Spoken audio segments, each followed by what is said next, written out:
Hello guys and welcome to SC2 Improve Team League Season 3. How are you all doing? As I've managed to mess it up again. How did I do that? What on earth am I playing at tonight? I managed to again put the wrong logo on. It's not Connor G Sports playing. I don't know why I've done that.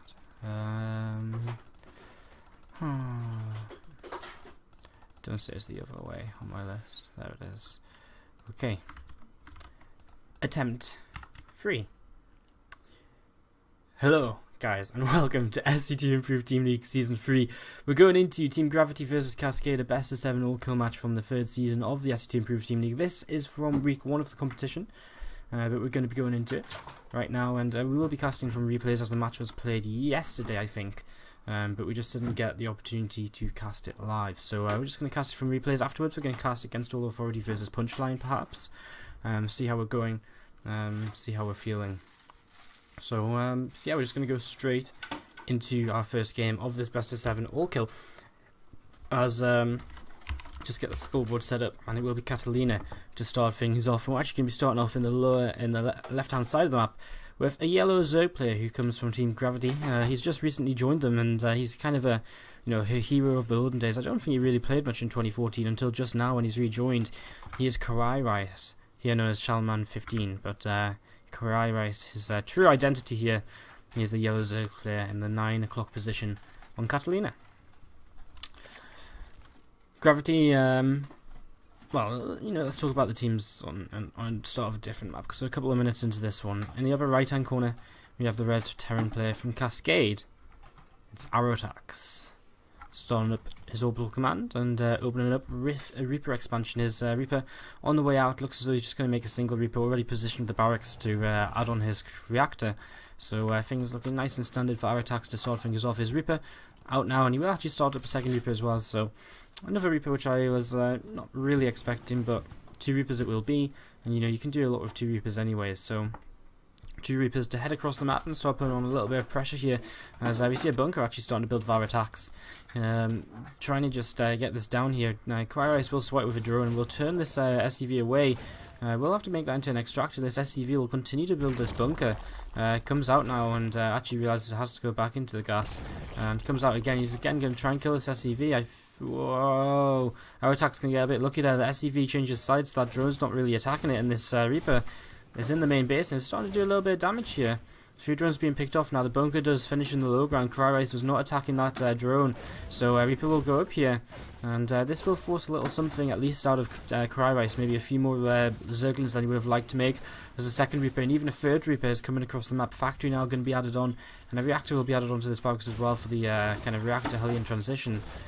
So these 2 Reapers are going to just sit in this bunker and start picking away whatever they can. Looking as though they're just trying to get rid of this gas.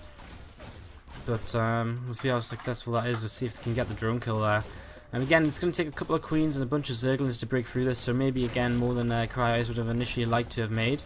As 2 Reapers still working this down now. A third Reaper here should be able to actually kill it off now with the little bit of extra DPS he has. So 3 Reapers and this extractor will fall. Will it be a cancel? Yes it will, and there goes the drone. So 3 Reapers in this bunker, and you will pop out to get another drone kill here, and we'll move towards these Queens also. So he'll start just trading the best he can, hops back into them bunkers when things get a little bit scary. Queen taking a few shots from the Reapers there. Now the hatchery taking some damage too, as the Lings continue to mass up here. 4 more on the way, and again this is already kind of 6 to 8 more Lings than he would have liked to have. So than he would have liked to have made. So these Reapers jump out, they jump back in, and now they're just going to escape and salvage the bunker. And for just a very simple cost of 25 minerals. That's some pretty major damage done by Aerotax at the start of this game. Back at home, his command center is finished on the low ground. He's going into Starport as his first few Hellions start to come out here. These Reapers need to be careful. Zerglings do have speed on them, but they will manage to jump down to the low ground, and they will begin to just escape and head back over on the way home. So Hellions on the way out for Aerotax. Going to be adding these on 2 at a time.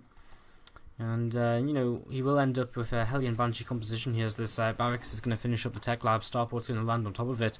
So it looks as though with the Hellion Banshee combination and, with 3 Reapers at the start, it's very much this build, very much focused on trying to contain the Zerg player a little bit. Now, he has gotten a third base started here, but again, I think Aerotax will probably start moving across the map and trying to force the cancel on that.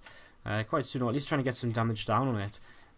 It's going to force a fair amount of Zerglings out of our channel, out of Karai Rice, and maybe a fair amount of Queens as well to try and help defend this. He's only just mined 100 gas, so he does have Zergling speed, so again that's something, but that's about it. As these Reapers pick off one of these Zerglings here as they come across the map, but the Hellions in the lead. The Ling's looking for a counterattack though, and they won't find it because quite simply there's a wall up and ready to defend. So this Fed base is going to start taking some damage, and he can't do anything about it just yet.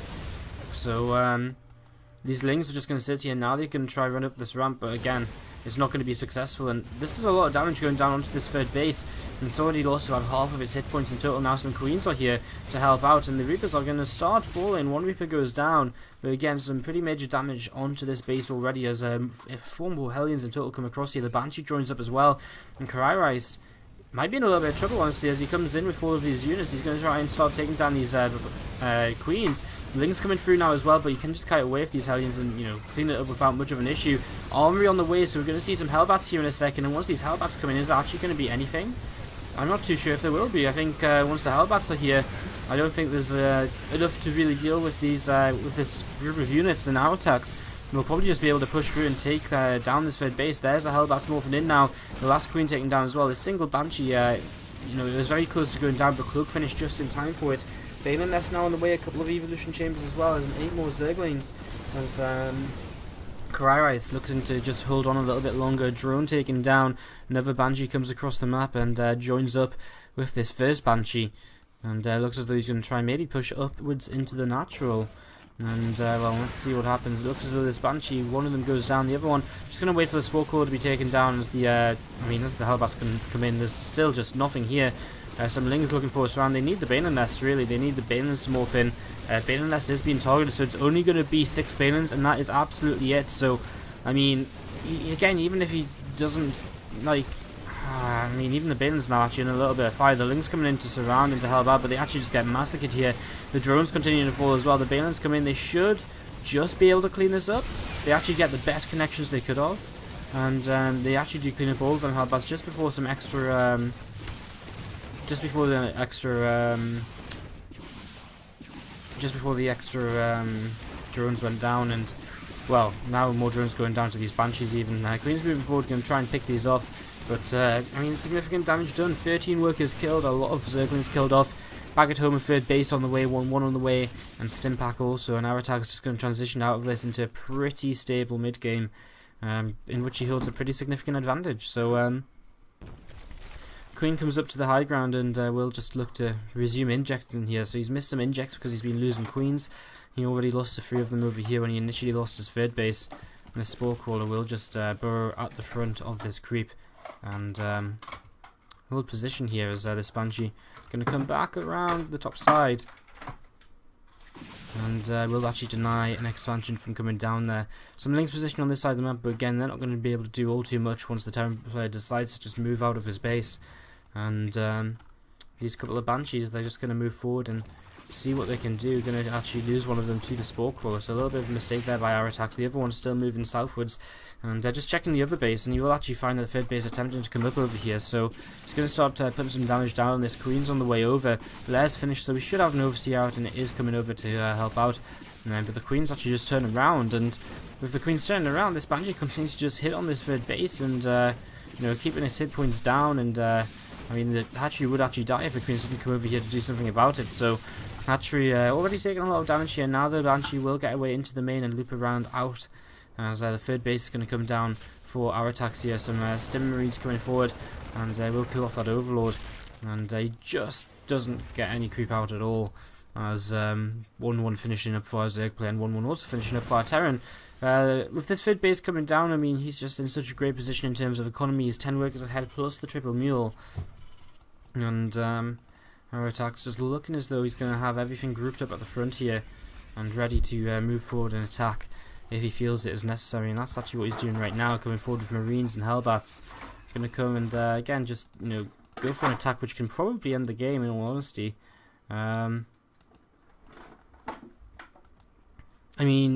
There's still no real units out for our Zerg player. There's 7 Zerglings and some Banelings actually just coming into this mineral line. So this is pretty nice as some Marines get into the bunker and they will pick off the last couple of Banelings.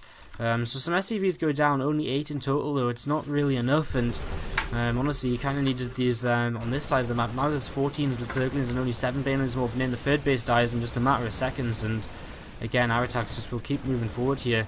He's in a pretty strong position as he keeps moving forward. He's going to come down this ramp, and again, there's only 7 Banelings and a handful of Zerglings. As he comes down, he lets the Hellbats come to the front to help tank, and the Banelings come through searching for that bigger group of Marines, but they just don't make it. Overseer goes down. Hellbats still holding the front as well. The Queens will now be chased, and our attacks with a 60 supply lead will take game number 1 here for Cascade against Team Gravity. So Sport Color going to go down, and Maulings going to be targeted down as well, so they're going to keep on falling here as finally actually our attack just lifts up and heads home. But I mean, a lot of reinforcements coming across the map in some medevacs, so you're going to just try and doom job into his opponent's main base and try and end this, and that's actually where GG is called for game number 1 here today in this best of 7 all-kill between Gravity and Cascade. Cascade go, oops, what have I just done?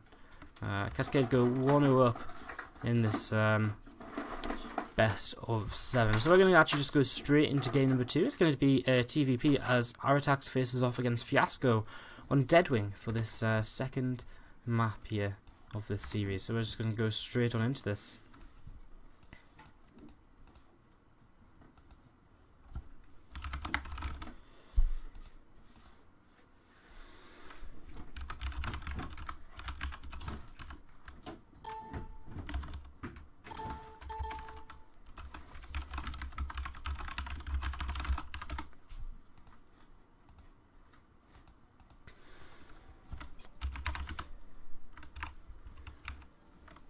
So, we're going to go straight into this next game and introduce our players. It's 1-0 right now for Cascade, and we're going to go straight on into this. In the lower right hand corner for Team Gravity, it will be the purple Protoss player. Coming down a match in this series, it's Fiasco.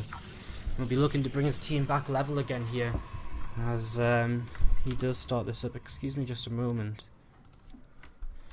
Okay. So, this is Fiasco down in the bottom right hand corner. I forgot to move the team info overlay. You know why that is? It's because I've got my XSplit a little bit lower than usual, so I couldn't actually see it. So that's my own mistake. So sorry about that. Still trying to get used to that. It's kind of annoying. I don't know if I've got my XSplit just larger than usual or something may have just changed here. Okay, there we go. Actually, that's better. Okay, so great. Let's go over to the other side of the map, and this time we won't forget to remove the inflow. Oh, I'm so stupid. I'm trying to figure out why I can't see it on the stream, and I'm like, derp, because usually I just watch it on XSplit. Alright, so in the upper left hand corner of Deadwing here, the red Terran player from Cascade, it is our attacks. Cascade, Season 1 SC2 Improved Team League runners-up. And Season 2, they just missed the playoffs, finishing 5th in the group stage. Actually, interestingly, last time we played Gravity, which was in Season 2, was a 4-3 victory for Gravity. And with that victory, Gravity, it was basically the deciding match between who went to the playoffs. Gravity clinched the 4th place in the group, and Cascade were forced to take only 5th and not advance to that playoff. So again, it all came down to that one match here. So Cascade will definitely be looking for revenge as the Reaper on the way out here to head across the map for our attacks and to see what is up in this game. Fiasco currently boosting out his probes. Just a single gas expansion on the way out for him, as an SCV is also looking to see where the Protoss player is so that the Reaper can head in the correct direction as soon as it comes out of that barracks. So our attack's going to be able to send this Reaper straight to the southeast now.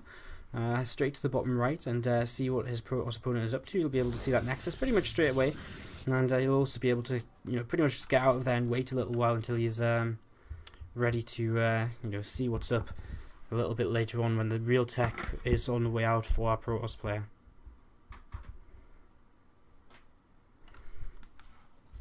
So as Reaper coming across here, he'll be jumping into the main base here very soon.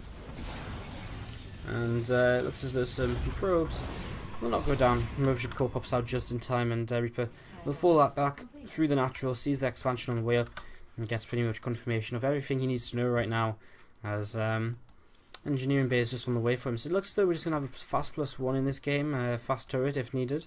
And I saw this yesterday when I was casting someone at some point. So yeah, it's pretty cool. It's so powerful actually, because you get the +1 so early. You actually have +1 at like 7 minutes 30 or something, and you have 1/1 at the time when you move out with your first 2 medevacs. It's an insanely strong build, and we're intrigued to see how well it will go here for Aratax, whose expansion just finishes on the low ground. A forge straight away here for Fiasco, so he's going to start investing in his upgrades from very early on. As this Reaper jumps up to the high ground to get a bit of a scout, and he'll probably be quite intrigued to see a forge first here. Again, that really does mean he's not going to have to worry about anything really in this game, because with a forge on the way down, you know, what can Fiasco do to really kill his opponent? Like cannon rush at 6 minutes? No. So there's only really a macro-based play coming out of Fiasco from this point onwards, and he will be able to start up his robo facility now as well. So forge and robo down, Fiasco definitely setting up towards the mid game as he starts that +1 armor, and Aratax will have an upgrade lead for a little while as he has +1 attack already there. And yeah, he's got a couple of barracks down. He's adding on the second gas here. A missile turret coming up in his mineral line as well in his main base, looking for the opportunity to you know, just shut down any oracles which may come out very quickly. Stalker's going to start microing at the front here, so Fiasco doing a little bit of damage, starting to pick away at these marines, and he's got 2 down to low health, but as he goes down the ramp it's too risky for him, or impossible basically for him to get back up here without taking damage, as he can't see up the ramp. So yeah, Aratax, he sends that first Stalker away without too much of an issue. He's Corona boosting his robo, which did have an observer on the way out. I must assume he actually hasn't had anything out of it just yet, so a little bit of an early Corona boost on his robo facility as he adds on his robo bay here nice and quickly. So again, just going to head into Colossus play, the very standard style of play that we see from Protoss players in PvT, as Marauder and some Marines crossing the map, looking to try and maybe come in towards this natural expansion and do a little bit of damage, but I'm unsure if they're really going to be able to do all too much. As there's a couple of sentries here. Mothership Core is out and will have full overcharge. So maybe he can get in here and get a couple of probe kills, but it's going to be pretty close. I don't think he will be able to actually with 3 sentries and a Stalker. And there's a full overcharge coming down. He's going to try and commit forward anyway. He will get the Stalker kill, so that's something at least. But he will actually lose his Marauder and his Marines there. So a fairly even trade, I would say, overall. Loses 2 Marines, the Marauder for 3 force fields and a Stalker. It wasn't that bad. And the Marines are just going to head back home now, as Aratax is just continuing to add on some more production. His barracks on the way, his starport on the way now as well. Going to be able to swap that onto the reactor very soon. Starting to work his way through these rocks to get over to his third base, which he started very early on in this game. And our Protoss player, with his first Colossus on the way, will be ready to greet this Terran army once it comes across here without too much of a problem. So the real issue will be the drops. You know, how much damage can the drops do? Will it catch the Protoss off guard, or will the Protoss Fiasco, will he be able to defend from them very well? If it's the latter, then he'll be in an okay position. He's actually hiding a third base up to the upper right hand corner here, so a very fast third base, and if that's not spotted by a Terran player, he could definitely start getting ahead. You know, he could maybe be starting to trick the Terran player to maybe being a little bit over defensive or something along those lines. I mean, the third base is already down for a Terran, so the economies will just be pretty even. But again, if Aratax doesn't spot it, Fiasco only really has to worry about defending 2 bases instead of 3, so that makes his life a little bit easier. As again, he's just sitting down here next to this command center right now and defending this, waiting for his medevacs to come out, and there they are. So with 1-1, he's going to move across the map and come across and see if he can get anything done. But the second Colossus comes out, and Twilight Council and a Forge. Second Forge on the way now, so upgrades will continue. The 2-2 will start up here in a very short time. And yeah, Terran player just going to see again, can he get anything done here? Combat shells and shells all finishing up, so this whole game so far has been building up to this timing for Aratax as he comes across here and will look to come in, maybe to the natural, maybe he'll try and drop. He slims a single Marine up and just rits with the rest of it down on the low ground. Now this observer has spotted the units coming across the map, so he knows they're out here somewhere, You will see these rocks are cleared up as well, as it looks as though Fiasco is just going to get ready to take his third base in this location. You know, it looks as though he is, but of course he's got this base up here actually. So stimming in, he's going to try and pick up a gas, and he will not quite get that there. So a little bit of a shame, losing some units with them force fields being pretty well placed. And Aerotax doesn't really get to, well, he does nothing actually, as third Colossus comes out. Viking production will begin. And Stalkers warping in as well. Fiasco with now Blink on the way, +2 armor and +2 attack about to start. Things looking pretty solid for our Protoss player, honestly. I mean, he's going to get into this mid-game in an alright position. He's going to turn around these drops. 2 Stalkers I personally would have just kept dropping there, as this base is cancelled. So Fiasco is actually going to try to get up to 4th bases very, very early on, while only having to defend, you know, 3 bases. And he should be able to do this, because without, it's basically just like defending 3 bases now, because it's very simply the positioning which is the difficult aspect of this. And you know, this 4th base is something he's just not thinking about right now. He's getting a lot out of this. He's already had, what? He's had more than 400 minerals out of it, which is more than he's needed. He's getting the gas out of it too, which is very important. So, this is great for Fiasco, as Aerotax. His 5th base just starting up the 6th gas here, and looking as though he's just going to regroup with the rest of his army before heading across the map once again. No more Colossi on the way out, and I mean, as he keeps on raising the Colossus count, he's actually going to add on Templar Archives as well, again, as this gas starts to kick in from the 3rd base. And again, he's just going to start tech switching. He's going to look to go into Storm, some Archons if necessary. And yeah, I mean, Aerotax just sitting, still just posturing around his ramp, thinking about what he wants to do. You know, whether he wants to move across the map or whether he doesn't. Everything he does is spotted by this one observer at the front here, and he does begin to move out now. So Aerotax is going to start getting aggressive, starts moving across the map, but actually pulls back. He's just going to send his Marines out, and he'll just fan these out in different directions to take some map control. A couple on each of the towers, and a couple straight through the middle to just spot for any kind of army coming from the Protoss base. Main army still just hanging back. He's going into Ghost production. He's adding on 3-2 in terms of upgrades. Upgrades then fairly even actually throughout this game. Fairly even, and you know, kind of expected, but just considering how early that first engineering bay was from our Terran player. I don't know what he actually just spotted there. He just shot something, as he does see this army with a Marine. He scans ahead of time and looks at what this is. He sees a hallucinated Phoenix coming in as well, and it looks as though he may commit forward. Maybe it was the hallucinated Phoenix he took down before. As the Colossi are going to start taking some free damage, he just begins just getting a bit of a concave. Now there is not Storm in this army. There's only the Colossi to really add in splash damage.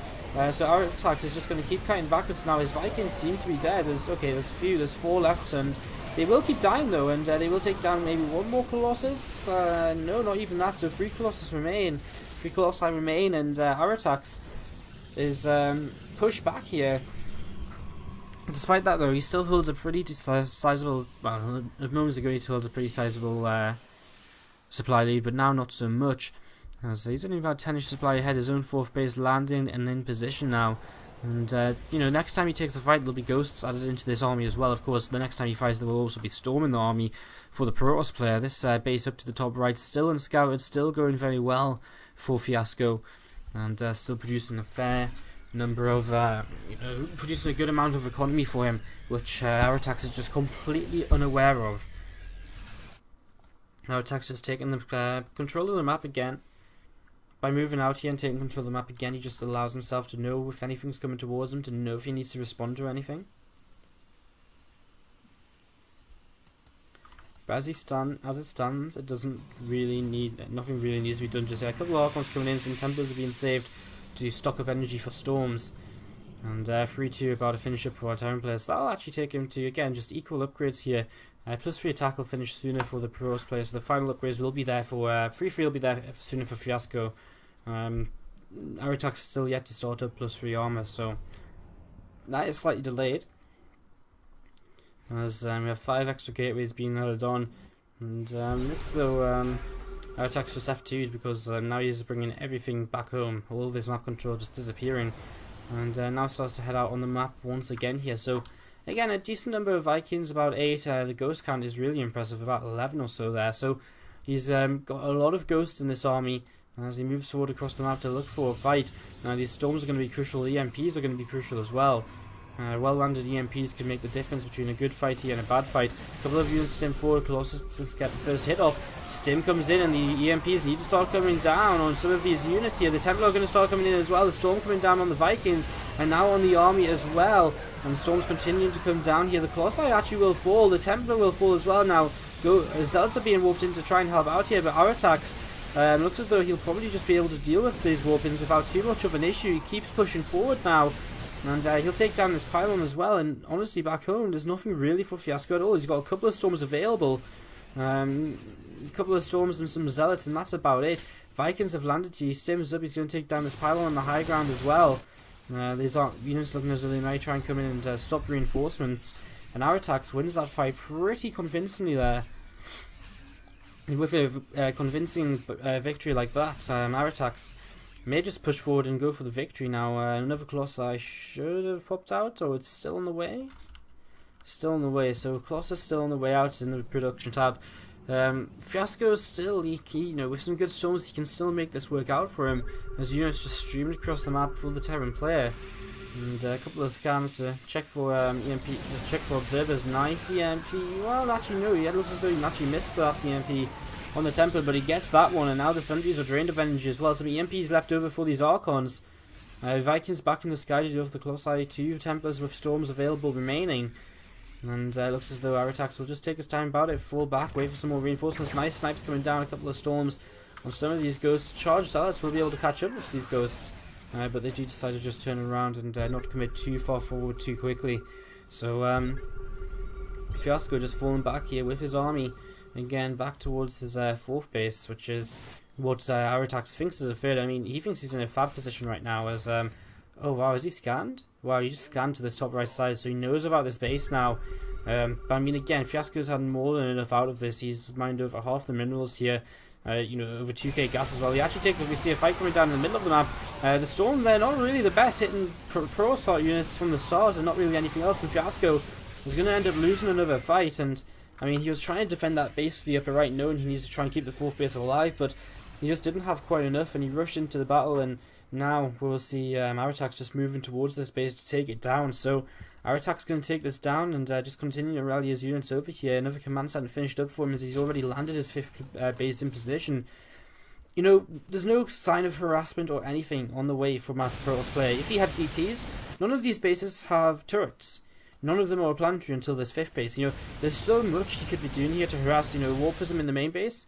You know, he could even just come in this location. He could avoid these 2 turrets completely. He's done nothing in this game to really keep the Terran player back and on his own side of the map, which, you know, in the olden days we never used to see Protoss players doing anything like that, but nowadays, you know, it's part of the standard kind of PvT play, and this passive style from Fiasco has just allowed our attacks to go crazy. He's not been bothered at all from the start to the end of this. And coming forward now here, looking for a fight. A couple of storms available. Get the feedback on that ghost. Some more ghosts available too. Nice storm this time around. And as this fight does begin here, the MPs land on these Archons, and the Archons will be pretty weakened. Another Archon from behind. These ghosts adding a lot of DPS and dealing with the Zealots to the left. And they will actually come in to EMP these Archons and to finish things off. In fact, will he even EMP? Okay, he will, and now Colossus actually walks into the battle as well, and that's not really meant to be there.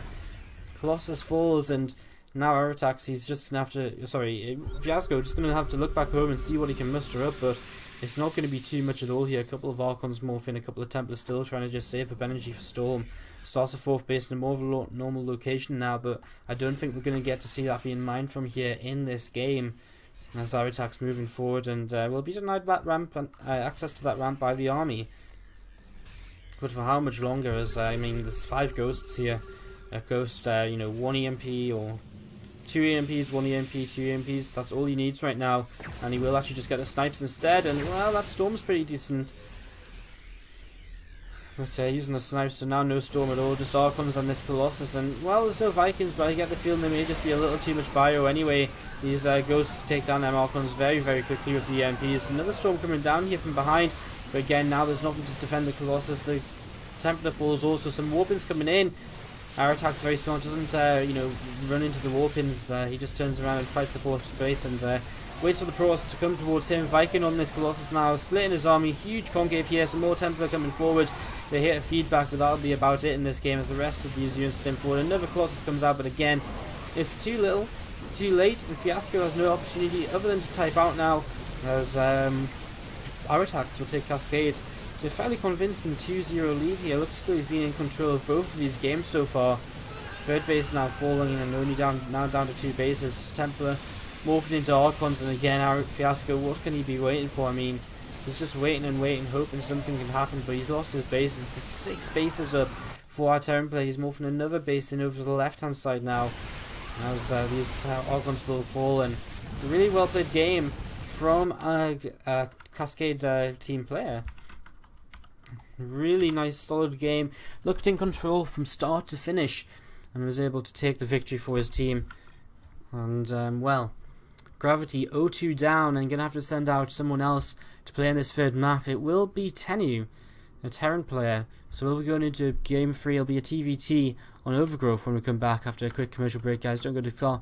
We'll be back here with more SC2ITL Season 3 action in a few. Season 3, Gravity versus Cascade. Cascade currently 2-0 up, and we're heading into a TVT for game number 3, so all 3 of the matchups going to be used here in the opening 3 games. All 3 of the possible matchups used. Race for me, all 3 races used by Gravity. That's what I should probably try and phrase this as. As we head into game 3, will be Overgrowth for this next map. So let's, without any further ado, just go into this and see what we can get done. In the upper right hand corner, we have from Team Gravity the red Terran player, who I believe must be new to their team. He is a German player as well, so Fiasco actually a German player too. I didn't actually know that. So Gravity investing a little bit more in their EU players now. In the upper right hand corner, the red Terran player is Tenu.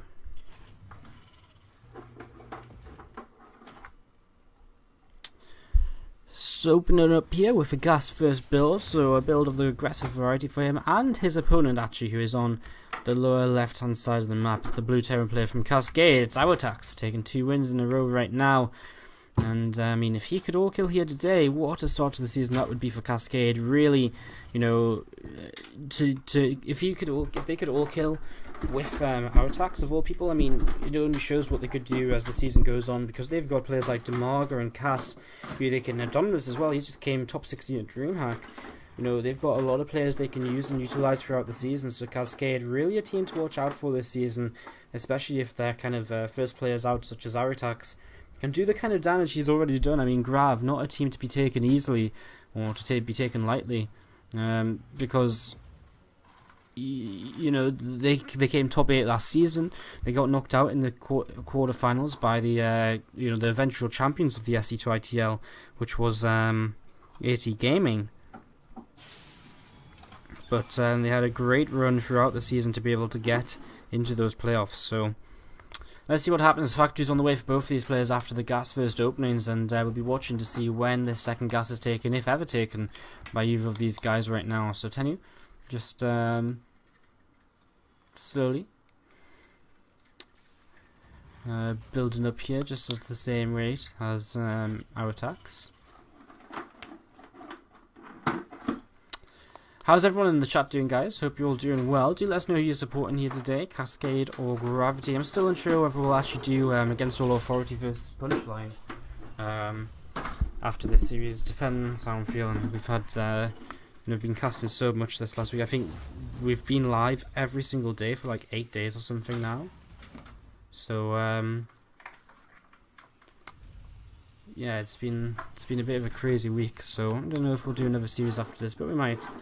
We'll just wait and see how this goes. So second cast has been taken here by both players. Tech Labs on the way down on these factories, and starports are on the way. So both of these guys are looking to head into Cloak Banshee openings now. As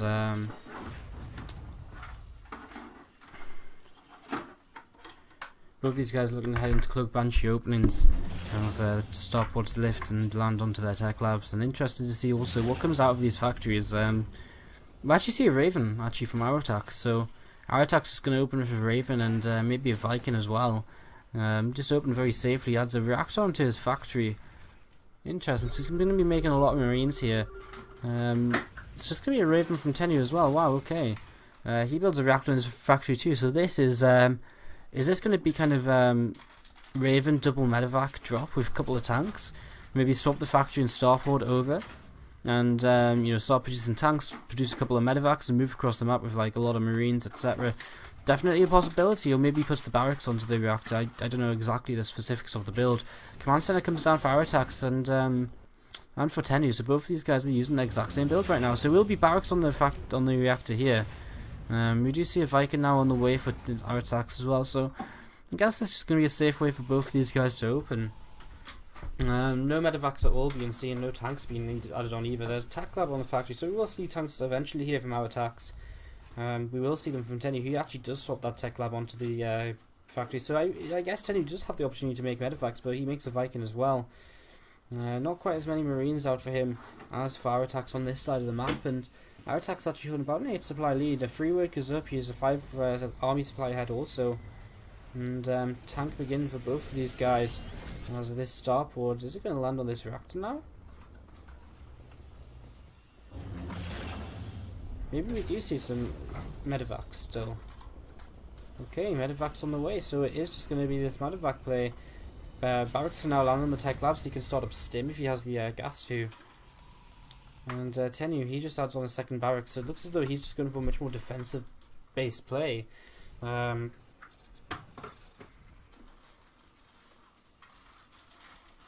Yeah, I mean, it's kind of weird. These guys open so similarly, but they are going for kind of different styles in the end. And in the end, it is our attacks who's going to end up doing what I originally thought this was going to be. Just being really confused here. Apparently, I'm out of touch with TVT a little bit. There's Tenyu with a couple more barracks on the way as well now. Just you know, he's really adding on to his production to get set up for the mid game. Our attack's going to start doing the exact same as well now. He's he's already got a tech lab on a barracks, so he can start up stim probably about the same time as his opponent. As the medevacs do lift up, 2 tanks, 2 marines, the Raven and Viking already clearing the pathway, so already checking to see, you know, what's coming towards him. Tenyu's got a decent army to defend with, and that Raven will help him out as well. So Tenyu just going to sit in this man. I mean, his army is well positioned with the map control he holds with this marine and with this marine. Nothing's going to come towards his natural without him knowing, so he doesn't need to be anywhere other than in position to intercept these drops. And well, this Viking Raven is spotted here. Viking will start taking some damage now. Maybe Tenyu has to start coming into position here to deal with this a little bit better. A couple of marines are cleaned up at the front, and PTT is actually dropped here. That gets taken down pretty quickly. And auto turret coming down as well. The Raven will fall here for Tenyu, so he loses his Raven to begin with. He nearly loses one of his medevacs as well. He now sieges up on the low ground, scanning this army of his opponent. And our attacks, what is his next move going to be? As we actually see double dropship loading up from Tenyu, so he's going to maybe start heading across the map himself to try to do some damage, or he's actually maybe just going to try and drop on top of this. It looks as though he's going to try and just surround it from either side and to take that out, but as it stands right now, this turret takes down a marine, and Tenyu just going to fall back. Stim on the way for both players, +1 on the way for both players. A couple more barracks coming down for our attack, so he's up to 5 racks already, so his production really is booming. He actually holds an 8 work lead, a 10 army supply advantage as well. And you know, whatever our attack has done here, he's just ended up macroing a little bit better than his opponent, and he just has slight advantages to show for it. Ever so slightly more army, ever so slightly more workers. Now coming into the main base, because we've actually got a really big drop in here. These medevacs have just looped around, and these tanks have been able to siege in the back of the mineral line. Some major damage already being done to try and drop onto this army. As SCVs come forward as well, this auto turret adding a lot into this. The tank which was dropped has been taken out, and tanks on the way back to clean this up as well. But oh my god, Tenyu has taken so much damage here. 22 workers killed, and if he wasn't at an army advantage before, well now he definitely, if he wasn't at a worker advantage before, well now he definitely is, and 17 against 48 workers. And Tenyu loading up a medevac of units, but does he just counter drop? I guess he has no real choice other than to just try and counter drop. He has to do some kind of damage. He can't just move across the map. You know, he can't just move straight through the middle of the map, so he's just going to try and drop in his opponent's base, do what his opponent just did to him. We might see a bit of a base trade scenario, because we do have our attacks in the middle of the map here with a couple of tanks with a lot of marines lifting up once again. He's just going to drop again in towards the main base, so going to be a similar scenario. It's actually the same combination of units, but there's more Marines underneath here for our attacks to just try and help out. These Marines are actually going to walk in towards a tank. They will stim away, 2 of them die. But again, these medevacs are heading towards the main, and so are the ones of Tenyu here coming in and starting to drop. So SCVs and Marines stimmed back and actually already on the way in here. At the same time, here we go, dropping these tanks in the main base. So Tenyu already taking some more damage, as he does do some pretty decent damage over here as well. He's cleaned out a lot of these workers already, but he just doesn't really have a way to deal with this in the main base. His main base command center may go down as Marines stim into the natural as well. As you know, our attack has still been very patient back at home. This command center falls in the main. SCV's been picked off in the natural as well. Our attack just seems to have way too much over here. A single tank may try and siege up, and some Marines stem forward, but it's just not going to be enough. GG actually called there by Tenyu, and our attacks takes Cascade into a 3-0 advantage, very, very simply and very, very easily in this series. Kind of a bit worried for Gravity. They're just, you know, nothing seems to be going their way at all here. Honestly, not a single thing seems to be going their way, as well, what more can you really say? That's basically just it. Like, our attacks just played better than Tenyu did. Like, he had more stuff, he had more workers, he found his opportunities to drop. And Tenyu had the potential to defend, he just wasn't in position, he didn't stay on top of, you know, where his opponent's army was at all times. And that's, that makes it GG. So, slight slip-ups from Tenyu, allowing our attacks to take game 3. We're going to go into game 4, guys, after a quick few minutes of commercial breaks. Don't go too far. SC2ITL Season 3 continues. I'm back to SC2ITL Season 3. Cascade versus Gravity at game 4 on the way. Here right now. So let's just jump straight in the game. In the upper left hand corner from Team Gravity, the blue Zerg player, it's Blast. He's a Korean player, I do believe. There's opponent down here in the bottom right. He's on an absolute kill streak right now. It is, with 3 kills to his name, Cascade's our attacks. And he is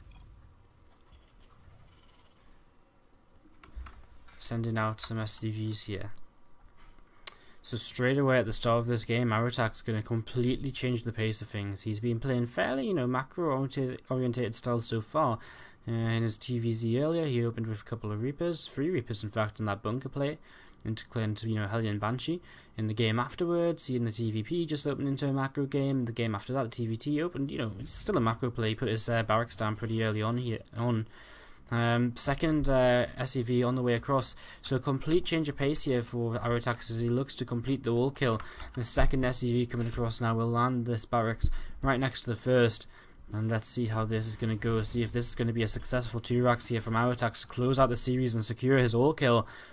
As we do have a pool and a gas from Blast, so Blast's going to be trying to be aggressive himself. Now theoretically this is an okayish opening, however it's kind of hard to hold the low ground because there's no creep here, so it's going to be almost impossible to hold the low ground because it's going to be way too long until he gets a hatchery up. So this actually might hurt him more than help him, as our attack's going to start making Marines, and it's going to just be a high ground defense here from Blast. I mean, if he wants to, our attacks can probably just macro out of this and try and, you know, contain his opponent on just a single base for a while. If he survives the initial kind of push here, at least he will have Zerg and speed quite fast. He'll have access to bends quite quickly. And this SCV is spotted here by Blast. He actually has spotted the 2 barracks, so he knows what's coming his way. His pool's about to finish, and again, immediately a couple of spying pools should come down, and some Zerglings should come up. You're actually going to see him trying to come down here with some drones to just turn this around. The control is going to have to be really good here from Blast, though, because this single Marine is just going to be able to kite away. And, you know, he's got to think about how far he commits. And I like this, leaving 3 Marines on the 3 drones on the Marine, and coming back with his other drones to try and get the SCV. But I don't think he's got enough time here. The bunker's going to end up going up now. Lings come out, though. So again, the advantage of the pool first. The Lings come out nice and quickly, but the SCV's in a good position here, and he gets the bunker up. And these Lings don't even finish off these SCVs, which means we're going to see them going to be able to repair this bunker here. And now we actually have these drones and these Zerglings just trapped between the barracks and the bunker. I guess you could call it between a rock and a hard place, as these Marines are trying to come around. But, I mean, as more Marines build up here, you can just move forward. These will get picked off already, controlling here kind of nicely and picking off a little Zerglin or two, and well, another Zerglin gets picked off here. Now these Marines do come forward. They find the opportunity, and now stepping forward. Aratax takes down a lot of drones, and honestly, this is a really tough position from Blast. I mean, he kind of just needed a spine crawler on the high ground or something to begin with. Now he loses an overload. Now he hits a supply block. He can't make anything else, and he just GG's. Wow, Gravity getting completely crushed here with a 4-0.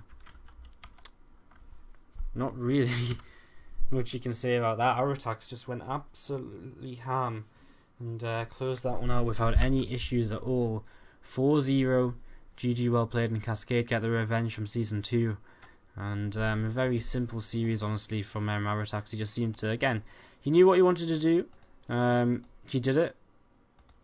And, well, it turned out pretty well for him in the end. So yeah, that's actually all we're going to do today, guys. I think I'm a little bit too tired to actually keep casting. I'm not as energetic as usual. So, I'm just going to call it a day there. Nice quick series just to bring you guys some content. We should be back tomorrow. I don't know what with though. I'm hoping someone actually organises a match for us to cast live. If not, we do have some replays of AA versus Punchline, which we can do tomorrow instead. So not sure what we'll do, but we'll definitely cast something tomorrow, and hopefully it'll be a good bit of fun. So thank you guys for tuning in. Short stream, but a fun series nonetheless. I think Aratax really showing what Cascade mean here in this season. If you enjoyed the show, you can hit the follow button and see when we go live again in the future. And yeah, we'll be back tomorrow no matter what. We just don't know what match it will be that we're streaming. So guys, thank you for tuning in. It's been SC2ITL Season 3, Gravity vs Cascade, and Cascade take the victory 4-0. And we're just going to run a couple of songs in the outro and maybe a set of ads. So guys, thanks, and we'll be back soon.